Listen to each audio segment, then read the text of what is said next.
Welcome to the deep dive. Today we're getting into something really fundamental, the core principles of how we connect with each other. The kind of stuff that works everywhere, whether it's at work, in relationships, or even leading a team. Exactly. It's like we're trying to decode the basics of human interaction. And for this, we're diving into Dale Carnegie's classic How to Win Friends and Influence People. Right, that one. It's amazing how it's still so relevant. Published way back in 1937, apparently with pretty low sales expectations initially. Yeah, and it just exploded, became a huge sensation, and, well, here we are, still talking about it almost a century later. That kind of staying power, it really tells you something. It tapped into something core about people. Absolutely, and that's why we think it's perfect for you listening. Maybe you're juggling a crazy schedule or prepping for a big meeting, or you just want to understand people better. This is kind of a shortcut. We're pulling out the practical bits, those aha moments from Carnegie, so you get the essence without getting bogged down in, every single detail. Yeah, our mission today is pretty focused. We want to boil down Carnegie's wisdom into things you can actually do, like how to really listen, how to handle criticism, which is tricky, and just how to make people feel genuinely valued. We're not just going to list things. We want to explore why they work and how you can use them. Okay, so let's start with this first big section, the fundamental techniques in handling people. The very first principle is, don't criticize, condemn, or complain. Sounds simple enough on the surface, doesn't it? But honestly, when you're annoyed or frustrated, that's often the first instinct. It really is.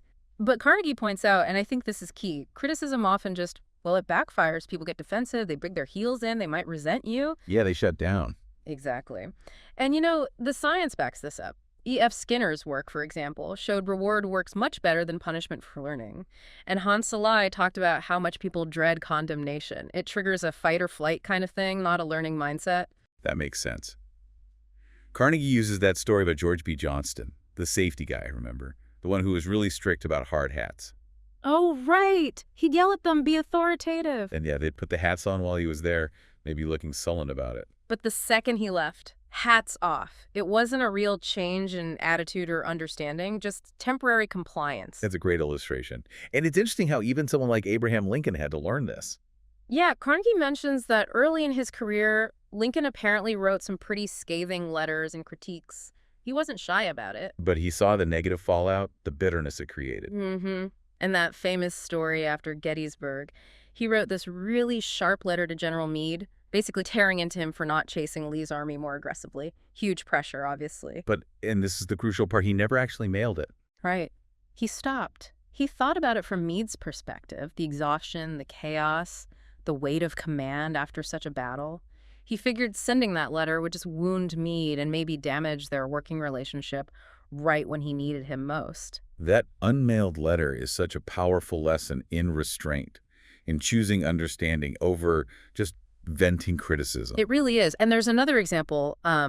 Herbert Hoover and his mechanic. The mechanic made a serious mistake servicing Hoover's plane. Could have been fatal. Wow. But Hoover apparently didn't yell or fire him on the spot. He stayed calm. He even had the same mechanic service the plane again the next day. Yeah. That shows incredible trust, or at least a belief in learning without public shaming. That's remarkable restraint. It also reminds me of that little editorial Carnegie included, Father Forgets. Oh, yeah, that's quite touching. It is. It's just a reflection on how easy it is to fall into that habit of finding fault, of nagging, especially with our loved ones, over things that don't really matter in the long run, things we regret later. It's a good gut check, isn't it? How often do we extend less grace to our family than we might to a stranger? It's easy to focus on the negative.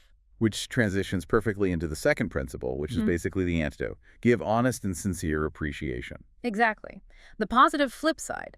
It's about actively looking for the good and acknowledging it genuinely. This feels like a really important shift in focus. Instead of fault-finding, you're seeking out and recognizing merit. Carnegie says this taps into a really deep human need, doesn't he? The desire to feel important, to feel valued. Absolutely fundamental. He talks about historical figures, Washington, Columbus, Catherine the Great, all driven in part by this desire for significance, for recognition. He even contrasts Dillinger seeking notoriety with Rockefeller seeking importance through philanthropy. Different paths, same underlying drive. That need to feel significant is powerful.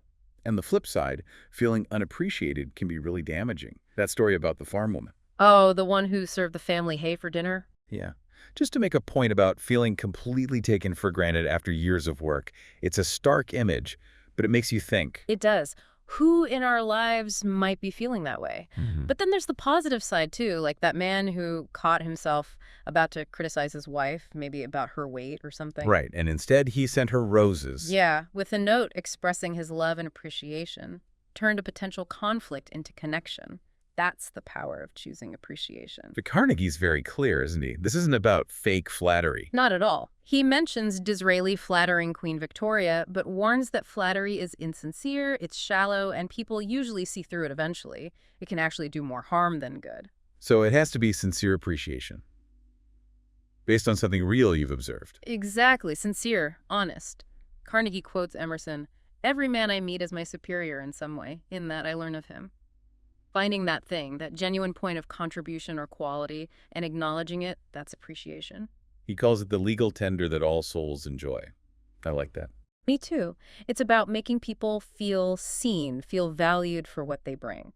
Okay, so that leads into the third fundamental technique. Arouse in the other person an eager want. Right. This isn't about being manipulative. It's about understanding motivation. What does the other person want? It's about framing things from their perspective. Carnegie quotes Harry A. Overstreet, saying something like, "All action comes from desire." So if you want to influence someone, You've got to talk about what they want and show them how your idea helps them get it. that story about Emerson and the calf is perfect for this. Oh, yeah, him and his son trying to push and pull the calf into the barn, getting nowhere. And then the Irish housemaid comes along, understands what a calf wants something to suckle on, offers her finger. And the calf just follows her right in. Simple, but profound. It's about seeing the world through the other's eyes. Or, well, the calf's eyes in this case. Huh, right. And it's interesting that Andrew Carnegie, the industrial giant, apparently understood this really early on. He knew dealing with people meant tapping into their desires. The hotel rent negotiation example really spells it out. Carnegie didn't just complain about the rent hike. No, he focused on what the manager wanted. Keeping the ballroom booked, making money. Right. He framed his argument around how a lower rent for his lectures would actually benefit the hotel by drawing in cultured crowds who might rent rooms or use other services. He appealed to the manager's own self-interest, his eager want. That's smart. It's like that job application letter from Barbara L. Anderson. She didn't just talk about herself. She focused on what specific problems she could solve for the banks she was applying to. Big difference from a generic, "I want a job" letter. And Michael Whidden getting the older service station owner motivated by talking about his desire to boost sales. It even works on a really personal level, like with that little boy who kept wetting the bed. Yeah, the parents had tried everything, shaming, pleading. Nothing worked. Until they tapped into what he wanted, to wear pajamas like his dad and have his own bed, not sleep with grandma. Exactly. Suddenly, he had a reason, his reason, to want to stop.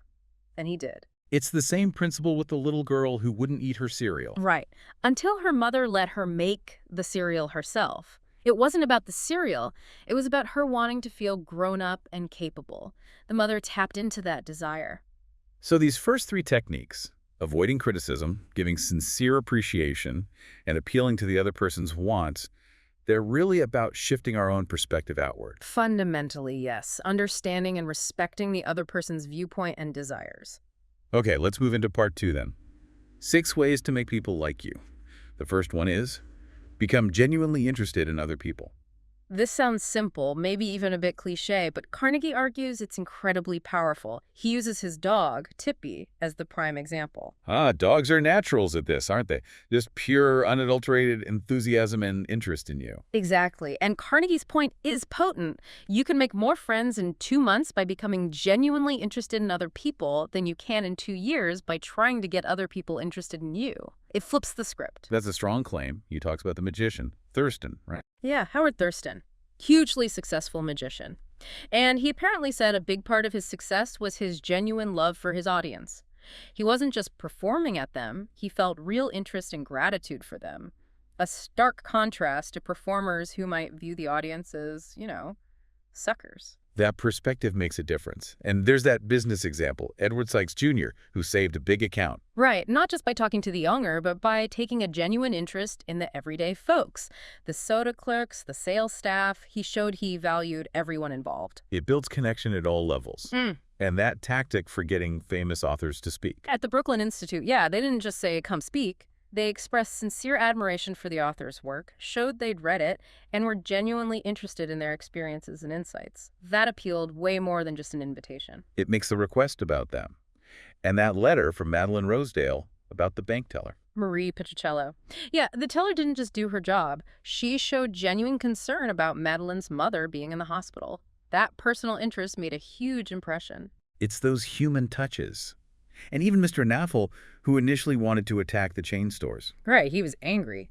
But he changed his whole approach. He went back and asked for their help, their perspective for a debate he was having. Showed genuine interest in understanding their side. And got much further. Okay, principle 2. Smile. Simple, powerful, often underutilized. A smile is just a universal signal of warmth, of liking someone, of being happy to see them. It really does change the energy, doesn't it? We mentioned dogs earlier, that wagging tail, that happy expression. It just draws you in.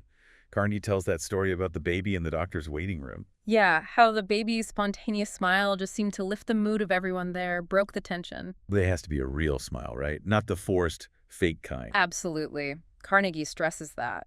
An insincere grin can feel, well, creepy or manipulative. It needs to come from genuine feeling. He mentions Professor James McConnell saying people who smile tend to be more effective managers, sellers, even parents. And Robert Cryer, hiring someone partly because of their friendly voice and smile over the phone, it actually impacts decisions. Definitely. And that stockbroker story is amazing. The guy was apparently quite glum, critical. He decided as an experiment to just start smiling more deliberately and cut out the complaints. And what happened? He reported feeling happier almost immediately, and his business actually improved. People responded better to him. It's like William James's idea, act the way you want to feel, and you can actually start to feel that way. So act cheerful, start smiling, and you might actually become more cheerful. Happiness, as Carnegie says, is often an inside job expressed outwardly. And Senor Maria Gonzalez, the woman who felt lonely at her new job, she just started proactively smiling and greeting people. And it worked. Yep, people started responding in kind, friendships started to form. It just took that initial effort from her. Carnegie has that nice description of a smile, too. Oh! Something about it costing nothing but creating much. Yeah, it enriches those who receive it without making the giver poorer. Creates happiness, goodwill. But it's only valuable when you give it away freely. Lovely thought. Yeah. Okay, principle 3. Remember that a person's name is to that person the sweetest and most important sound in any language. This one is huge. Dale Carnegie really emphasizes this. He points to Jim Farley, FDR's campaign manager. Farley was famous for remembering names, wasn't he? Like thousands of them. Incredible ability. And Carnegie credits that skill as a major factor in Roosevelt's success. Farley had a system he'd learned about people beforehand, connect names to faces, interests, and then follow up personally. That effort made people feel incredibly seen and valued. You definitely notice when someone gets your name wrong, especially repeatedly, like in a form letter. It feels impersonal, careless. Exactly. It signals you don't really matter to them. Andrew Carnegie, again, understood this early on. That story about the rabbits. Oh, yeah, where you can get the neighborhood kids to help feed his rabbits. Until he offered to name the baby rabbits after them. Suddenly, they were all eager to help. He tapped into that pride of ownership, that connection to their own name. Clever. Yeah. And even in big deals, like Carnegie negotiating with George Pullman.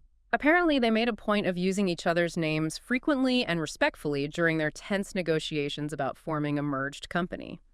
It helped maintain a level of personal connection amidst the business rivalry. Carnegie says the main reason we forget names is just we don't put in the effort, we don't concentrate. Pretty much. It takes focus. Look at FDR himself. Despite everything on his plate, he made a point of remembering names, even down to the mechanics who worked on his specially built car. That story about him greeting the mechanic by name years later. Yeah, it left a lasting impression. It showed respect. Carnegie quotes the political saying, "To recall a voter's name is statesmanship. To forget it is oblivion." A bit dramatic, maybe, but it makes the point. It really does. Even Napoleon apparently had methods for drilling names into his memory. It's a skill you can develop. And it works in everyday situations, too. Like Ken Nottingham, the guy dealing with the perpetually grumpy cafeteria worker. What did you do? He just made a point of learning her name and greeting her cheerfully using it each day. And her whole demeanor changed towards him. She started smiling, being more helpful. Just using her name made that connection. Amazing what a difference that small act can make. Okay, principle 4. Be a good listener. Encourage others to talk about themselves. This feels like the flip side of talking, doesn't it? It's about genuinely tuning in. Absolutely. Carnegie tells that story about the woman at a party who later raved about what a brilliant conversationalist the host was. Even though the host had barely said anything, he just listened intently to her talk about her travels. She felt heard and valued and projected that positive feeling onto him. It's powerful. He quotes the former Harvard president, Charles W. Eliot, saying that giving someone your exclusive attention is one of the highest compliments. Total focus. And think about those examples of conflict resolution. The troubleshooter, dealing with an irate customer. Just listened for hours. Pretty much. Let the customer vent, get everything out, feel completely heard, and that diffused the whole situation. Same with Mr. Detmer and the customer refusing to pay a bill. You just listen patiently. Listened, acknowledged the guy's points, showed he understood his perspective, didn't even talk about the bill initially, and the customer ended up apologizing and paying. Just being heard changed everything. That's incredible. It shows listening isn't passive. It's an active way of connecting. Definitely. And that story of the Western Union messenger boy who basically educated himself. By asking questions. Yeah, he'd ask the famous people he delivered messages to about their lives, their work, and he'd just listen intently. Became incredibly knowledgeable just by being a good listener and showing interest. Carnegie's bottom line here. People are infinitely more interested in themselves and their own stories than they are in yours. Listen accordingly. Okay, number 5. Talk in terms of the other person's interests. This seems to flow naturally from listening well. It does. Once you've listened and understood what matters to someone, you can tailor your conversation to that. Theodore Roosevelt was apparently great at this. He'd research his visitors beforehand. Yeah, if he knew someone interested in, say, ranching was coming, he'd read up on it so he could engage them on their favorite topic, made them feel instantly connected and understood. It's like that anecdote from William Lyon Phelps about his aunt noticing a lawyer talking about boats. And she wisely pointed out it was because his guest was interested in boats. It's simple courtesy, but also effective connection building. Edward Chalif's story is quite clever, too, getting that $1 million check framed. Right, a memento from a past success. And when he needed a favor from someone else involved in that old deal, he brought up the check, tapping into that shared positive memory and interest. It opened the door. That makes sense. And the bread salesman. 4 years of failure trying to sell to a hotel steward. Yeah, getting nowhere. Until he found out the steward was passionate about a hotel manager's organization, the Greeters. So he started talking about the greeters instead of bread. Exactly. Showed genuine interest in the steward's passion. Suddenly, the steward warmed up, started talking for ages, and eventually gave him the bread order without even being asked directly. Connection first, business second. It really highlights the principle, even with hard-to-reach people like R.J. Funkhauser. Edward Harriman researched Funkhauser's interests, found a connection point, and got the meeting others couldn't. And Howard Hersig's point is nice, too, that practicing this actually enriched his own life by exposing him to so many different interests. That's a great side benefit. Okay, the 6th and final way to make people like you. Make the other person feel important and do it sincerely. This feels like it loops back to the second fundamental technique, giving appreciation, but maybe with a broader scope. It's about conveying value and significance.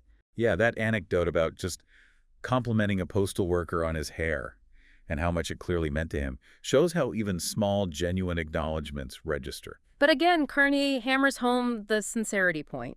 If you're just saying things to manipulate someone to get something from them, he calls it cheap, selfish, contemptible. It has to be genuine recognition. Back to Emerson. Mm-hmm. Everyone is superior in some way. Yeah. Find that way and acknowledge it. Right. And he contrasts this genuine appreciation with the nauseating conceit of people who boast about minor achievements. True importance comes from contribution, not self-promotion. The story of the lawyer in Connecticut and his aunt's car is quite touching. It is. He didn't ask for the car. He just sincerely admired it, appreciated its quality, and how well she'd kept it. And she ended up offering it to him. Yeah, because his genuine appreciation made her feel good, feel recognized. Carnegie suggests she was probably quite lonely and craved that feeling of being valued. His appreciation filled that need. That makes sense. And the man who got the valuable puppy from the judge. Same principle. He genuinely admired the judge's dogs, talked about them with enthusiasm. The judge, pleased by the sincere interest and appreciation for something he cared about, responded with generosity. It builds connection through shared value. And even someone incredibly successful like George Eastman, the Kodak founder. Still craved recognition. Adamson wanted to sell him some chairs, but instead of launching into a sales pitch, he started by genuinely admiring Eastman's beautiful office. That opened the door. Yeah, Eastman started talking about how he designed it himself, his early struggles starting the business. Adamson listened, showed interest, made Eastman feel important by appreciating his journey and his creation. The chairs came later, naturally. So wrapping up these 6 ways. Yeah. Genuine interest, a real smile, using names, deep listening, talking about their interests, and sincerely making them feel important. It's a powerful toolkit. And like you said earlier, these aren't just shallow tricks. They're about fundamentally shifting your focus to the other person, building genuine connection. Absolutely. When you boil it down, these principles, genuine listening, understanding where others are coming from, making them feel valued, they're really the foundation for any kind of effective communication, aren't they? Totally. They're how you build strong relationships, how you become more persuasive without being pushy, and how you boost your overall emotional intelligence, whether that's at home, at work, wherever. So as you go about your day, maybe just pause and think. How could you put one of these into practice? Could you show a bit more genuine interest in a colleague? Offer some truly sincere appreciation to someone at home? If you're leading a team, how can you consciously make each person feel their contribution is valued? Which brings us to a final thought, a challenge for you, really. Looking back at all these principles we've discussed, from avoiding criticism to making people feel important, which one, if you really committed to practicing it consistently, do you think would make the biggest positive difference in your life and your interactions? Which one will you focus on starting today?